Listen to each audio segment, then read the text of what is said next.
People keep flashing their high beams at me. It first happened around Wilhelmina Drive. When the sedan passed me, it flashed its high beams. A cop was ahead, or even more likely, deer. I hit the brakes, scanning the forest on either side, but nothing popped up. No cop hidden on the side of the road, ready to pounce on speeders. No herd of deer staring at me with glowing eyes in the darkness. When I'd gotten about a mile away, I figured it was safe. I pushed my foot on the accelerator and resumed my usual speed. Must have been a herd of deer that crossed already. I turned up the radio, a staticky carry on my wayward son coming through the reception in the valley really sucked. But my phone's battery was low, and I wasn't about to use up all the juice playing Every Rose Has Its Thorn for the 100th time. I turned the dial, but the rest of the station seemed even more staticky. At least I'll be home soon. I was halfway through making a mental checklist of everything I had to get done tomorrow, when another pair of headlights blinked through the trees. When it got about 20 feet from me, it flashed its high beams, too. More deer? But as I drove through the darkness, I didn't see anything. No cop cars, either, unless they were really well hidden. As the seconds ticked by and there was nothing else, no construction zone, tree in the road, or other hazard, my heart began to pound. What was he trying to warn me about? I glanced down at my phone, the screen black in the passenger seat. Is it already dead? Maybe they were warning me about something wrong with my car. Both headlights seemed to be working, but maybe there was smoke coming out of my tailpipe, or something. I didn't like the idea of being stuck on the side of the road at 11 p.m. I sucked in a deep breath. It's probably just deer. There are lots of them around here. Remember, the green sign for Edgar Avenue popped up in my headlights, and my heart slowed. Less than 10 minutes from home, I thought of the fluffy, furry blanket I'd just gotten a week ago, curling up in it, eating some chocolate before bed as Leela snuggled up next to me. The thought made my heart slow even further. My cat, my room, my blanket. Another pair of headlights swung around the bend. As it approached me, it slowed, and then it flashed its high beams at me. My blood went cold. For some reason, 2 flashes seemed to fit within the realm of coincidence. But 3, it's not deer or a cop.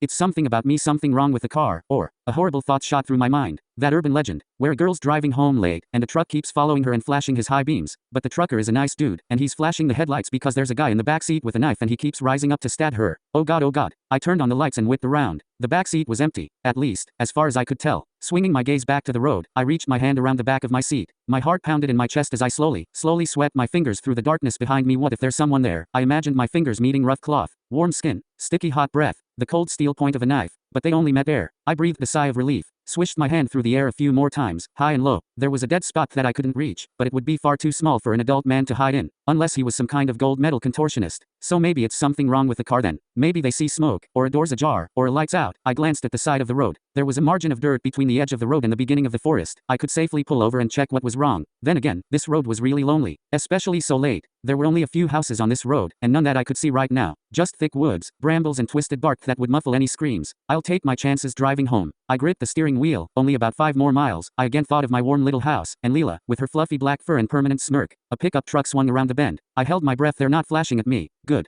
good. Almost home. But then, there it was. Flash. The afterimage of the searing white light danced in my vision. Cold sweat broke out on my neck. Dang, I whispered. What is going on? Their headlights disappeared behind me, and the darkness immediately pooled around me again, like fluid filling a void. Scraggly, crooked branches clawed at my car, silhouetted by the full moon. The radio played straight static. I reached for my phone, and then I heard it. Tap, tap, tap. Coming from straight above me. Something was tapping on my moonroof. My entire body shook. The dark road in front of me became a blur. No, this can't be happening. How could someone even be? I jammed my foot on the accelerator. The speedometer shot to 30, 35, 40. Tap, tap, tap. Without looking up, I reached a shaking hand up to the moonroof. I pressed my hand against the glass. It felt warm, even though it was only 40 degrees outside. I couldn't look up. It was just this visceral instinct, like the feeling you get when you know someone is watching you, and your brain is screaming hide. I bit my lip, staring at the road, waiting for my street to come up. Tap, tap, tap. Don't look up. Don't look up. Don't look up. Maple Woods appeared before me. I swung onto the street, then pulled into the driveway. Without even thinking it through, I swung the door open and ran as fast as I possibly could. Surprisingly, I got inside safe and sound. I spent half the night watching old movies, Leela curled on my lap. I checked the front and back doors, and all the windows, about 1,000,000 times each. I didn't dare look outside at my car. I closed my eyes, even when checking the front door. I thought I was safe, but I wasn't, because now, I hear it again, tap tap tap. It's more frequent now, more frantic. Coming from right above me, right above my bed, coming from inside my attic.